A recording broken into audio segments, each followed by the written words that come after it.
12 June 2025 বৃহস্পতিবার দুপুরের সময় পরিষ্কার আকাশের নিচে সর্দার বল্লভভাই পটেল ইন্টারন্যাশনাল এয়ারপোর্ট আবহাওয়াটি টেক অফের জন্য একদম পারফেক্ট পরিস্থিতিতে আছে। দুপুর 1:37 যাত্রীরা এয়ার ইন্ডিয়া 171 প্লেনে ওঠেন আহমেদাবাদ থেকে লন্ডনে যাওয়ার জন্য। যাত্রীরা বসে পড়েছেন, তাদের বিন্দুমাত্র আইডিয়া নেই পরের 36 সেকেন্ডে তাদের সঙ্গে কি হতে চলেছে। আসলে কি ঘটেছিল সেই দিনটায়? Let's uncover the story.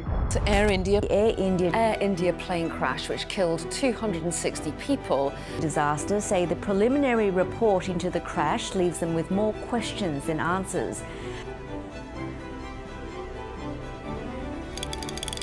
कि मैं भी मरने वाला हूँ।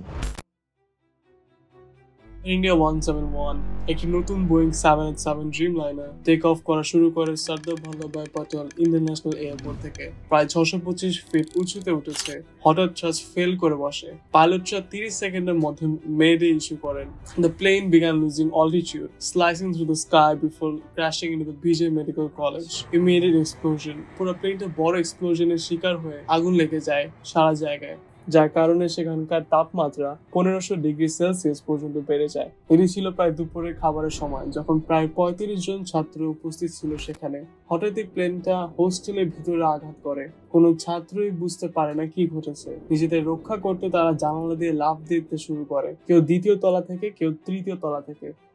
কাছে এলাকাবাসীরা বলেছেন, প্লেন যখনই মেডিকেল কলেজের উপর ক্র্যাশ করে তখন তারা খুবই জোরে শব্দ শুনেছেন। There was a boom and fire, and the smoke was so much intense that we were not able to see anything.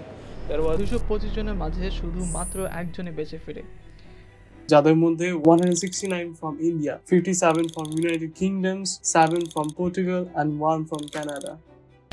বিশ্বস Kumar Ramesh 40 বছরের British national of Indian origin বসেছিল 11 এ সিটে, এমার্জেন্সি এক্সিটের একদম পাশে। রক্তাক্ত আর বাজেভাবে আহত হয়ে ধ্বংসাবশেষের মাঝে বের হয়ে যান। আশেপাশে বাসিন্দারা সাহায্য করতে এগিয়ে গেলেন, কেউ নিজের জীবনের ঝুঁকি নিয়ে, কেউ আবার কেবল দূর থেকে খালি দেখলেন। এই দুর্ঘটনাটা ভারতের সবচেয়ে মারাত্মক দুর্ঘটনা ছিল 1996 সালের পর। আর প্রশ্ন উঠলো, কেন এমনটা হলো? কি মেইনটেনেন্সের সমস্যা ছিল, নাকি বোয়িং এর ডিজাইনে, নাকি something more deeper? Let's dive into the evidence.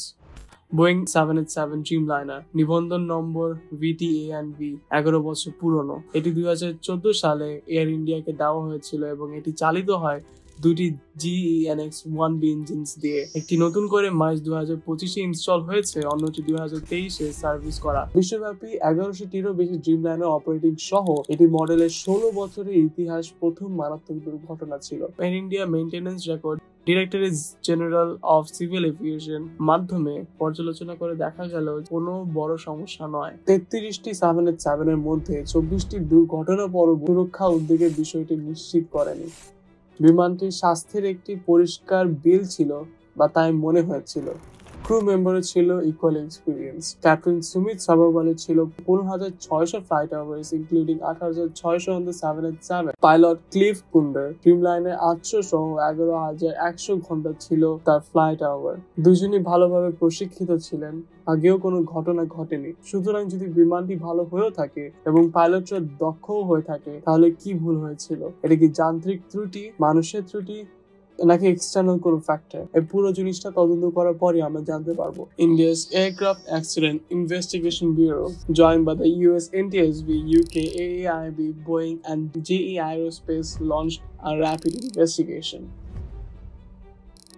Black box, একটি ককপিট ভয়েস রেকর্ডার, যার মাধ্যমে রেকর্ড করা হয় hundreds of flight parameters such as altitude, airspeed, heading, engine performance and control inputs. এটা ইনভেস্টিগেটরদের সাহায্য করে to reconstruct the aircraft's performance and system during a flight. Flight data recorder mainly used হয় ককপিটের audio record করার জন্য, including pilot conversations, radio communications and ambient sounds. Provides insight to the crew actions and decision making.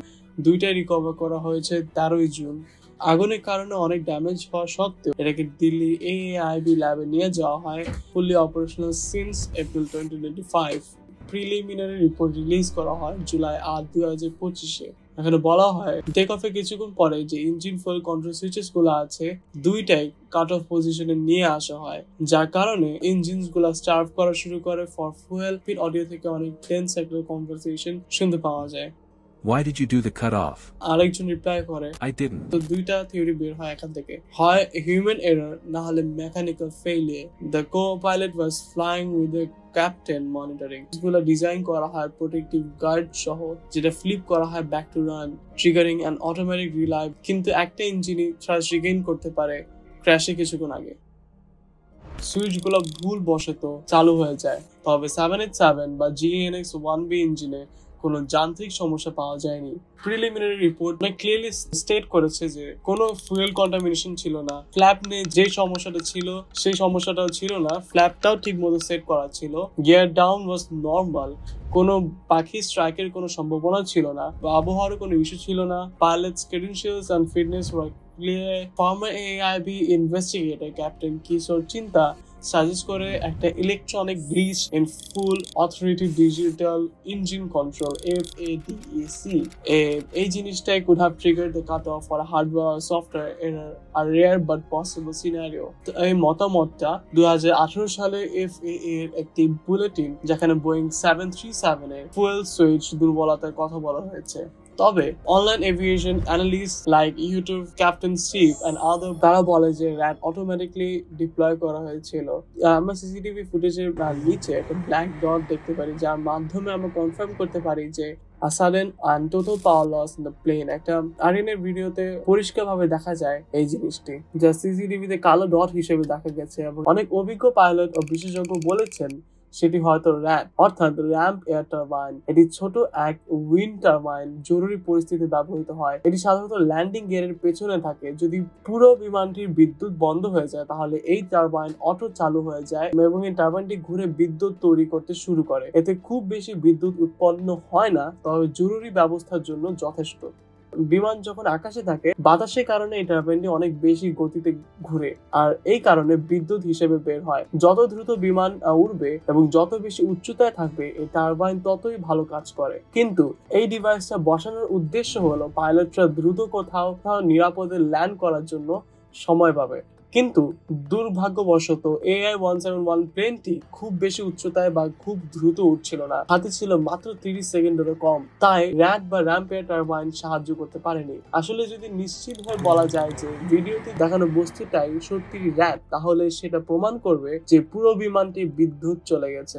এই তথ্যগুলো এখনো প্রমাণিত হয়নি, কারণ AIB এখনো কোনো বৈধ সমস্যা খুঁজে পাওয়া যায়নি।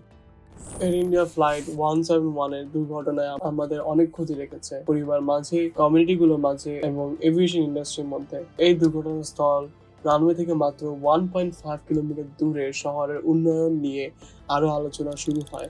ভারতের দ্রুত বর্ধমান এভিয়েশন সেক্টর এখন পৃথিবীর তৃতীয় বৃহত্তম মার্কেট, যেখানে নিরাপত্তার ব্যবস্থা ও অবকাঠামোর পরিকল্পনা নিয়ে প্রশ্ন উঠেছে। DGCA এর নতুন নির্দেশনা অনুযায়ী 787 বিমানগুলো আরো ভালো করে পরীক্ষা করা হবে। তবে এখনো প্রশ্ন রয়েই গেছে এয়ার ইন্ডিয়ার রক্ষণাবেক্ষণ ও বোয়িং এর উৎপাদন প্রতিক্রিয়া নিয়েও, বিশেষ করে যখন অতীতে সবকিছু খবর বেরিয়েছিল যে 787 এর অ্যাসেম্বলি ভুল হয়েছিল।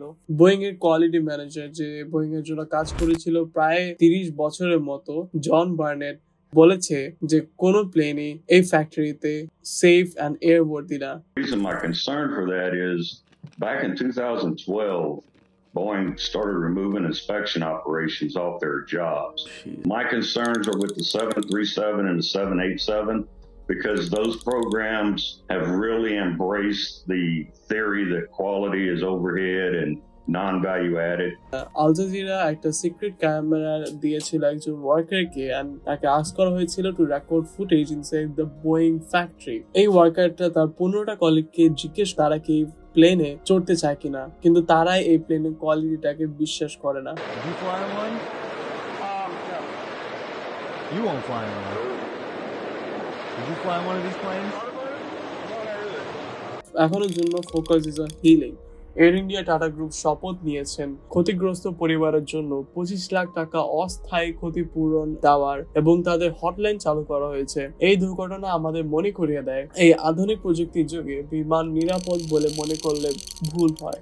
আপনি কি মনে করেন এটা কি পাইলটের ভুল ছিল, যান্ত্রিক ত্রুটি, নাকি নিয়ন্ত্রণের সমস্যা? কমেন্টের মাধ্যমে জানাবেন এবং এই ইনভেস্টিগেশনের পর যদি কোনো আপডেট আসে আমি আপনাকে ঠিক জানিয়ে দেবো এখানে বার্মানে।